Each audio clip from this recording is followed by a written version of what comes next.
नमस्कार विद्यार्थियों, मैं योगेंद्र आपके साथ लेकर शांति शिक्षा सतत विकास। विद्यार्थियों, इससे पहले हमने ऑनलाइन लेक्चर क्लास में भारतीय दार्शनिक चिंतन के संदर्भ में महात्मा गांधी और विवेकानंद जी के बारे में जाना था। विद्यार्थियों, आज हम शिक्षा में शांति का संदर्भ और किस प्रकार से शिक्षा की व्यवस्था द्वारा शांति की स्थापना की जा सकती है, इन महत्वपूर्ण सुझावों को जानेंगे। विद्यार्थियों, शांति का अर्थ व्यक्ति ने, विचारकों ने, हमारे चिंतकों ने, हमारी सांस्कृतिक धरोहर ने अपने अपने हिसाब से लिया है, लगाया है।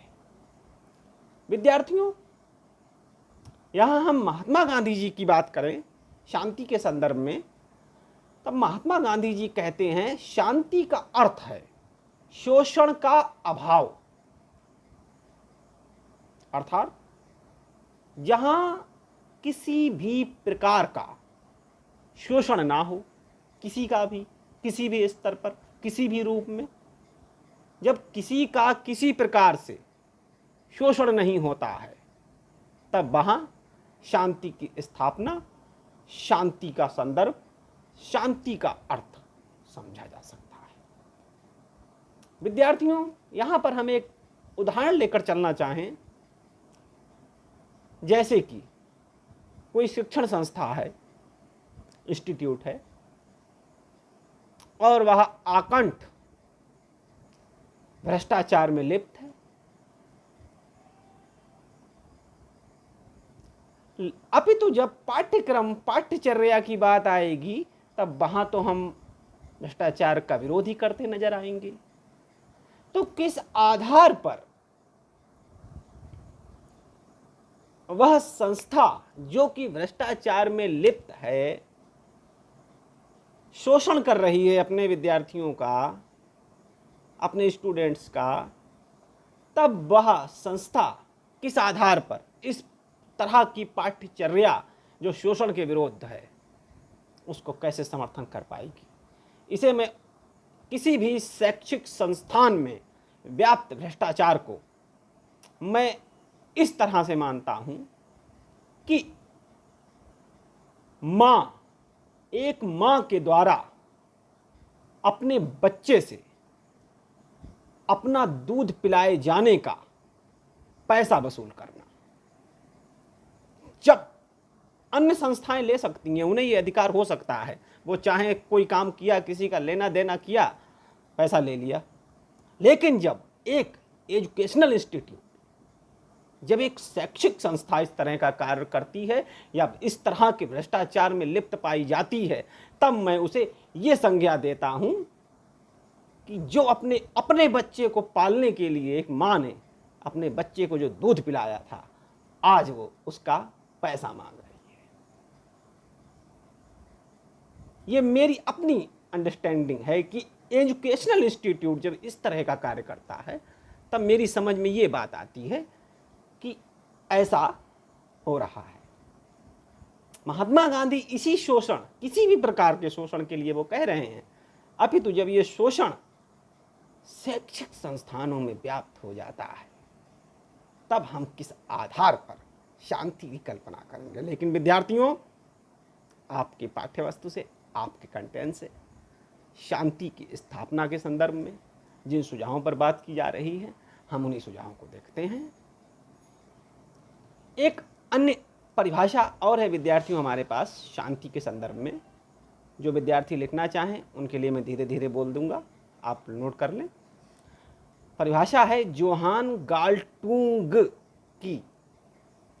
जोहान गाल्टूंग परिभाषा इस प्रकार से है विद्यार्थियों, मनुष्य का अस्तित्व मानव संबंधों व समाज रचना पर आधारित है। पूर्ण विराम। व्यक्ति के भीतर व व्यक्ति के बीच में, समाज के भीतर या समाज के बीच में तथा विश्व के भीतर की व्यवस्था का नाम शांति है। जोहान गाल्टूंग। आप रिपीट करके भी इसे नोट कर सकते हैं, क्योंकि विद्यार्थियों फिर ज़्यादा बड़ा वीडियो अपलोड करने में बहुत तकलीफ आती है, आप समझ सकते हैं। एक अन्य परिभाषा और है, छोटी सी परिभाषा है टाकेशी इशिडा, भारतीय संस्कृति के संदर्भ में कह रहे हैं। राष्ट्रीय व अंतर्राष्ट्रीय स्तर पर युद्ध, हिंसा व उग्रवादिता की अनुपस्थिति।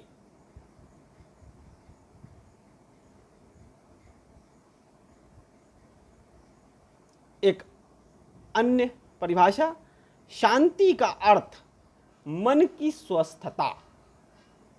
शांति का अर्थ मन की स्वस्थता, बस इतनी ही।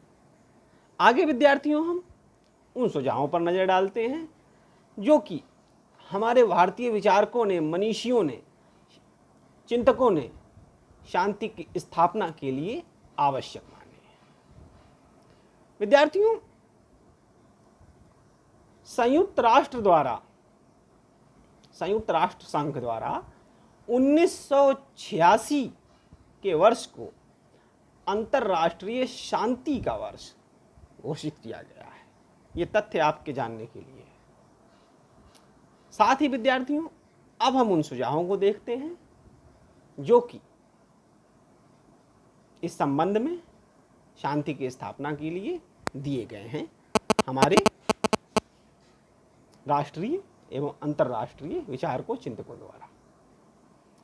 साम्राज्यवादी आर्थिक नीतियों का त्याग करके स्थानीय आवश्यकताओं के आधार पर आर्थिक नीतियां बनाई जाएं। ये पहला सुझाव शांति के लिए। गरीबी व भुखमरी दूर करने के सकारात्मक प्रयास किए जाएं। विकासशील राष्ट्रों को शोषण व अन्याय का, विकासशील राष्ट्र अर्थात जो विकास के लिए प्रयासरत हैं वो राष्ट्र, हर प्रकार के शोषण एवं अन्याय का एकजुट होकर, बंधी मुट्ठी के समान एकजुट होकर इसका विरोध करना चाहिए। यह राष्ट्रों के लिए कहा जा रहा है। अगला सुझाव विद्यार्थियों, प्राकृतिक संपदा का आवश्यकता के अनुरूप ही दोहन किया जाए, उनका उपयोग किया जाए, जिससे कि आगे आने वाली पीढ़ी के लिए प्राकृतिक संसाधन सुरक्षित रह सके। तकनीकी शिक्षा को अमल में लाया जाए, प्रयोग में लाया जाए। देखिए एक एग्जाम्पल छोटा सा और कंक्लूड करते हैं विद्यार्थियों कि लेन देन जो है, आर्थिक लेन देन मान लीजिए, अभी हमें किसी को जाकर उसके घर पर 1000-2000 रुपए का लेन देन करना हो और यहीं पर हमारे पास फोन पे हो और हम अपने घर पर बैठे बैठे लेन देन कर देंगे। तो तकनीकी ने किस प्रकार से मानव जीवन को सहज बना दिया है। इस परिस्थिति में हम लोग डाइट आते, वहाँ क्लास देते, आपको भी इस परिस्थिति में आना पड़ता और संवाद इतना ही स्थापित होता। तो ये तकनीकी, आप भी शांत हैं, हम भी शांत हैं। विद्यार्थियों, ये वह सुझाव हैं जो विचारकों द्वारा, जिन पर हम नजर डाल रहे थे, दिए गए हैं। इससे आगे वीडियो में विद्यार्थियों हम अगली क्लास में विद्यालय के द्वारा स्कूल्स इंस्टीट्यूशंस के द्वारा जो प्रयास किए जा रहे हैं शांति शिक्षा के लिए, उन पर नज़र डालेंगे। धन्यवाद विद्यार्थी, बहुत बहुत धन्यवाद, शुक्रिया।